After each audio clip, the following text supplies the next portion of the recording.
السلام علیکم۔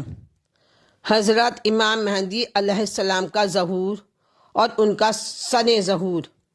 خلاق عالم نے 5 چیزوں کا علم اپنے لیے مخصوص رکھا ہے، جن میں ایک قیامت بھی ہے۔ ظہور امام مہدی علیہ السلام چونکہ لازمہ قیامت سے ہے، لہٰذا اس کا علم بھی خدا ہی کو ہے کہ آپ کب ظہور فرمائیں گے، کون سی تاریخ ہوگی، کون سا سن ہوگا۔ حضرت امام جعفر صادق علیہ السلام نے اس کی وضاحت فرمائی ہے کہ آپ طاق سن میں ظہور فرمائیں گے۔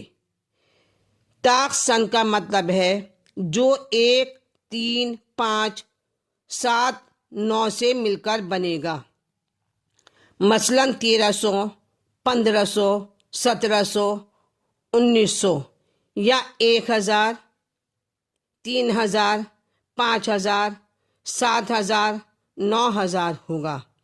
اسی کے ساتھ ہی ساتھ آپ نے فرمایا ہے کہ آپ کے اسم گرامی کا اعلان بذریعہ جناب جبرائیل نزدیک ذی الحجہ کی 23 تاریخ ہوگی، کیونکہ نفس زکیہ کے قتل اور ظہور میں 15 راتوں کا فاصلہ ہونا مسلم ہے۔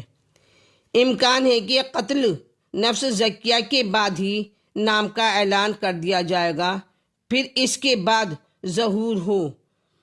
ایک روایت میں ہے کہ امام مہدی علیہ السلام یوم جمعہ بوقت صبح بتاریخ 10 محرم الحرام 7100 ہجری میں ظہور فرمائیں گے۔ امام جعفر صادق علیہ السلام کا ارشاد ہے کہ امام مہدی کا ظہور بوقت عصر ہوگا، اور وہی عصر آیت والعصر ان الانسان لفی خسر سے مراد ہے۔ ظہور کے وقت امام علیہ السلام کی عمر یوم ولادت سے تا با ظہور آپ کی کیا عمر ہوگی، اسے تو خدا ہی جانے، لیکن یہ مسلمات سے ہے کہ جس وقت آپ ظہور فرمائیں گے، مثل حضرت عیسیٰ آپ 40 سالہ جوان کی حیثیت میں ہوں گے۔ آپ کا جھنڈا حضرت امام مہدی علیہ السلام کے جھنڈے پر البیت اللہ لکھا ہوگا، اور آپ اپنے ہاتھوں پر خدا کے لیے بیعت لیں گے اور کائنات میں صرف دین اسلام کا پرچم لہرائے گا۔ حضرت امام مہدی علیہ السلام کے ظہور سے پہلے جو علامات ظاہر ہوں گے، ان کی تکمیل کے دوران ہی میں نصارہ فتح ممالک عالم کا ارادہ کر کے اٹھ کھڑے ہوں گے اور بے شمار ممالک پر قابو حاصل کرنے کے بعد ان پر حکمرانی کریں گے۔ اسی زمانے میں ابی سفیان کی نسل سے ایک ظالم پیدا ہوگا جو عرب و شام پر حکمرانی کرے گا۔ اس کی دلی تمنا یہ ہوگی کہ سادات کے وجود سے ممالک محروسہ خالی کر دیے جائیں اور نسل محمدی کا ایک فرزند بھی باقی نہ رہے۔ چنانچہ وہ سادات کو نہایت بے دردی سے قتل کرے گا۔ پھر اسی اثنا میں بادشاہ روم کو نصارہ کے ایک فرقے سے جنگ کرنا پڑے گی۔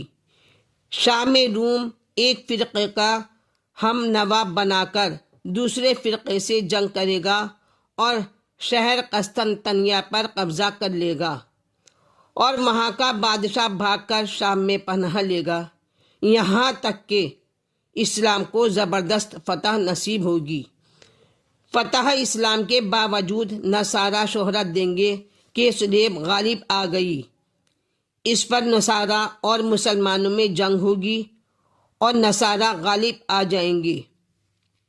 بادشاہ اسلام قتل ہو جائے گا اور ملک شام پر بھی نصرانی کا جھنڈا لہرانے لگے گا، اور مسلمانوں کا قتل عام ہوگا۔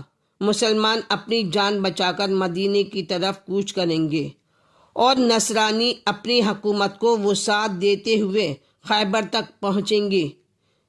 مسلمان اپنی جان بچانے سے عاجز ہوں گے۔ اس وقت وہ گروہ در گروہ سارے عالم میں امام مہدی علیہ السلام کو تلاش کریں گے تاکہ اسلام محفوظ رہ سکے اور ان کی جانیں بچ سکیں۔ ناگہاں آپ مکہ معظمہ میں رکن و مقام کے درمیان سے برآمد ہوں گے۔ علماء فریقین کا کہنا ہے کہ آپ قریہ سے روانہ ہو کر مکہ معظمہ سے ظہور فرمائیں گے۔ حضرت سرور کائنات نے ارشاد فرمایا ہے کہ امام مہدی قریہ جو مدینے سے بطرف مکہ 30 میل کے فاصلے پر ہے، نکل کر مکہ معظمہ سے ظہور کریں گے اور میری زرہ پہنے ہوں گے، میری تلوار لگائے ہوں گے اور میرا عمامہ باندھے ہوں گے۔ ان کے سر پر ابر کا سایہ ہوگا اور ملک آواز دیتا ہوگا کہ یہی امام مہدی ہیں، ان کی اتباع کرو۔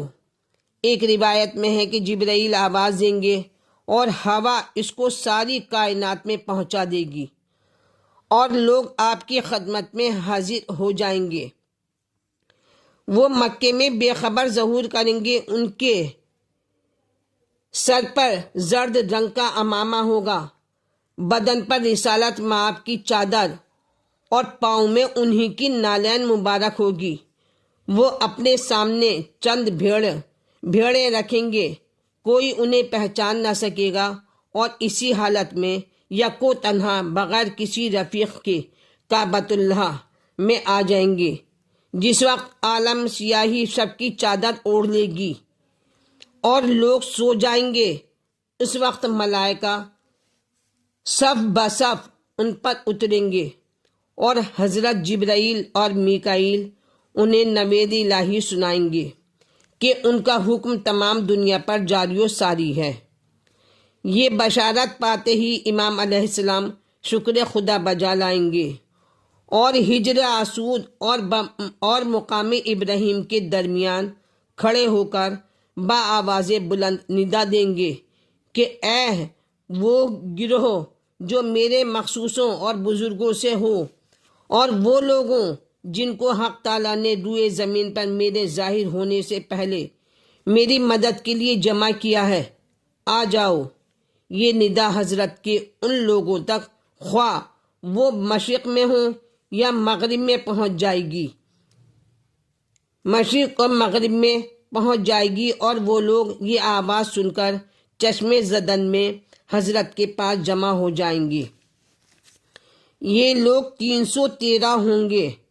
اسی وقت ایک نور زمین سے آسمان تک بلند ہوگا، جو صفحہ دنیا میں ہر مومن کے گھر میں داخل ہوگا، جس سے ان کی طبیعتیں مسرور ہو جائیں گی، مگر مومنین کو معلوم نہ ہوگا کہ امام علیہ السلام کا ظہور ہوا ہے۔ صبح امام علیہ السلام میں ان 313 اشخاص کہ جو رات کو ان کے پاس جمع ہو گئے تھے کعبے میں کھڑے ہوں گے اور دیوار سے تکیہ لگا کر اپنا ہاتھ کھولیں گے جو موسیٰ کی ید بیضا کی مانند ہوگا، اور کہیں گے کہ جو کوئی اس ہاتھ پر بیعت کرے گا وہ ایسا ہے گویا اس نے ید اللہ پر بیعت کی۔ سب سے پہلے جبرائیل شرف بیعت سے مشرف ہوں گے، ان کے بعد ملائکہ بیعت کریں گے۔ 313 اشخاص بیعت سے مشرف ہوں گے۔ اس ہلچل اور ازدحام میں مکے میں تہلکہ مچ جائے گا اور لوگ حیرت زدہ ہو کر ہر سمت سے پوچھیں گے کہ یہ کون شخص ہیں۔ یہ تمام واقعات طلوع آفتاب سے پہلے سر انجام ہو جائیں گے۔ پھر جب سورج چڑھے گا تو آفتاب کے سامنے ایک منادی کرنے والا ظاہر ہوگا اور با آواز بلند کہے گا کہ جس کو تمام و زمین و آسمان سنیں گے کہ اے گروہ خلائق، یہ مہدی آل محمد ہیں، ان کی بیعت کرو۔ پھر ملائکہ اور 313 آدمی تصدیق کریں گے اور دنیا کے ہر گوشے سے جوک در جوک آپ کی زیارت کے لیے لوگ روانہ ہو جائیں گے اور عالم پر حجت قائم ہو جائے گی۔ اس کے بعد 10,000 افراد بیعت کریں گے اور کوئی یہودی اور نصرانی باقی نہ چھوڑا جائے گا۔ صرف اللہ کا نام ہوگا اور امام مہدی کا کام ہوگا۔ جو مخالفت کرے گا اس پر آسمان سے آگ برسے گی اور اسے جلا کر خاک کر دے گی۔ آپ جانوروں کی زبان سے بھی واقف ہوں گے اور آپ انسانوں اور جنوں میں عدل و انصاف کریں گے۔ آپ حضرت داؤد کے اصول پر احکام جاری کریں گے۔ آپ کو گواہ کی ضرورت نہ ہوگی۔ جب امام مہدی کا ظہور ہوگا تو تمام مسلمان خاص اور عام خوش و مسرور ہو جائیں گے۔ حضرت علی کا فرمانا ہے کہ انصار و اصحاب امام مہدی خالص اللہ والے ہوں گے اور آپ کے گرد اس طرح لوگ جمع ہو جائیں گے کہ جس طرح شہد کی مکھی اپنے یاسوب بادشاہ کے گرد جمع ہو جاتی ہے۔ ایک روایت میں ہے کہ ظہور کے بعد آپ سب سے پہلے کوفہ تشریف لے جائیں گے اور وہاں کے کثیر افراد کو قتل کریں گے۔ ظہور کے بعد حضرت امام مہدی علیہ السلام کعبے کی دیوار سے ٹیک لگا کر کھڑے ہوں گے کہ ابر کا سایہ آپ کے سر مبارک پر ہوگا۔ آسمان سے آواز آتی ہوگی کہ یہی امام مہدی ہیں۔ اس کے بعد آپ ایک منبر پر جلوہ افروز ہوں گے، لوگوں کو خدا کی طرف دعوت دیں گے اور دین حق کی طرف آنے کی سب کو ہدایت فرمائیں گے۔ آپ کی تمام سیرت پیغمبر اسلام کی سیرت ہوگی اور انہی کے طریقے پر عمل پیرا ہوں گے۔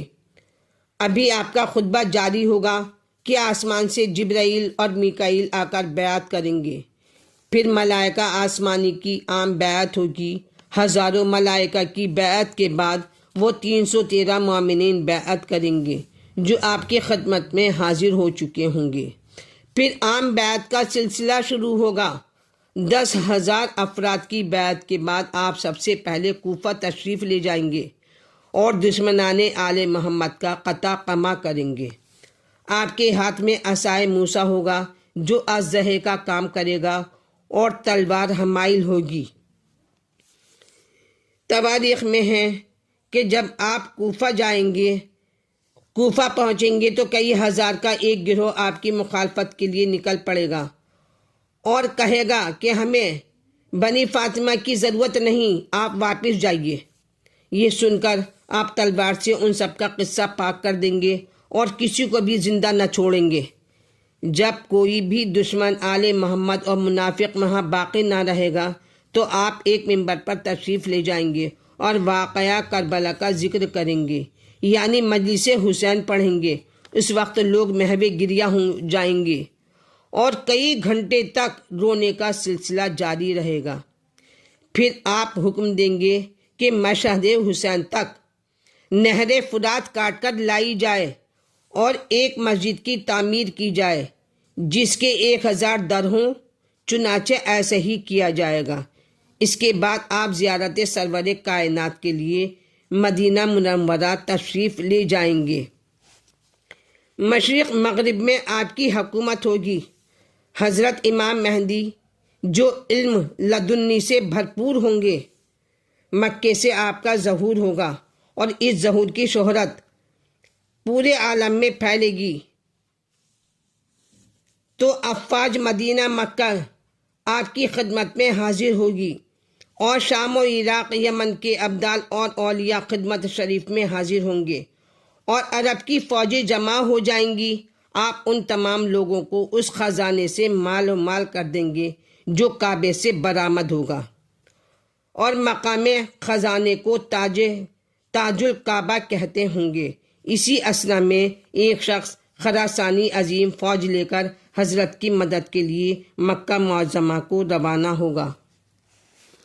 اس کے بعد ایک شخص سفیانی جو بنی کلب سے ہوگا حضرت سے مقابلے کے لیے لشکر عظیم ارسال کرے گا، لیکن بحکم خدا جب وہ لشکر مکہ معظمہ اور کعبہ منورہ کے درمیان پہنچے گا اور پہاڑ میں قیام کرے گا تو زمین میں وہیں دھس جائے گا۔ پھر سفیانی جو دشمن آل محمد ہوگا نصارہ سے ساز باز کر کے امام مہدی سے مقابلے کے لیے زبردست فوج فراہم کرے گا۔ نصرانی اور سفیانی فوج کے 80 نشان ہوں گے اور ہر نشان کے نیچے 12,000 کی فوج ہوگی۔ ان کا دارالخلافہ شام ہوگا۔ حضرت امام مہدی علیہ السلام بھی مدینہ منورہ ہوتے ہوئے جلد سے جلد شام پہنچیں گے، تو دشمن آل محمد سفیانی اور دشمن اسلام نصرانی آپ سے مقابلے کے لیے صف آرا ہوں گے۔ اس جنگ میں فریقین کے بے شمار افراد قتل ہوں گے۔ بالآخر امام علیہ السلام کو فتح کامل ہوگی، اور ایک نصرانی بھی زمین شام پر باقی نہ رہے گا۔ اس کے بعد امام علیہ السلام اپنے لشکریوں میں انعام تقسیم کریں گے اور ان مسلمانوں کو مدینہ منورہ سے واپس بلا لیں گے جو نصرانی بادشاہ کے ظلم و جور سے عاجز آ کر شام سے ہجرت کر گئے تھے۔ اس کے بعد آپ مکہ معظمہ واپس تشریف لے جائیں گے اور مسجد سہلہ میں قیام فرمائیں گے۔ اس کے بعد مسجد الحرام کو از سر نو بنائیں گے اور دنیا کی تمام مسجد کو شرعی اصول پر کر دیں گے، ہر بدعت کو ختم کریں گے اور ہر سنت کو قائم کریں گے، نظام عالم درست کریں گے اور شہروں میں فوجیں ارسال کریں گے، انصرام و انتظام کے لیے وزرائے روانہ ہوں گے۔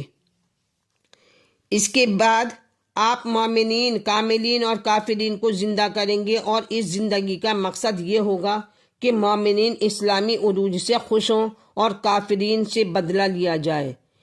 ان زندہ کیے جانے والوں میں قابل سے لے کر امت محمدیہ کے فراعنہ تک زندہ کیے جائیں گے، اور ان کے کیے کا پورا بدلہ انہیں دیا جائے گا۔ جو ظلم انہوں نے کیے ان کا مزہ چکھیں گے، اور غریبوں، مظلوموں اور بے کسوں پر جو ظلم ہوا ہے اس کی ظالم کو سزا دی جائے گی۔ سب سے پہلے جو واپس لایا جائے گا وہ یزید بن معاویہ ملعون ہوگا، اور امام حسین علیہ السلام تشریف لائیں گے۔ جو بھی میری ویڈیو دیکھ رہے ہیں وہ میرے چینل کو سبسکرائب کریں، لائک کریں، شیئر کریں۔ Thank you.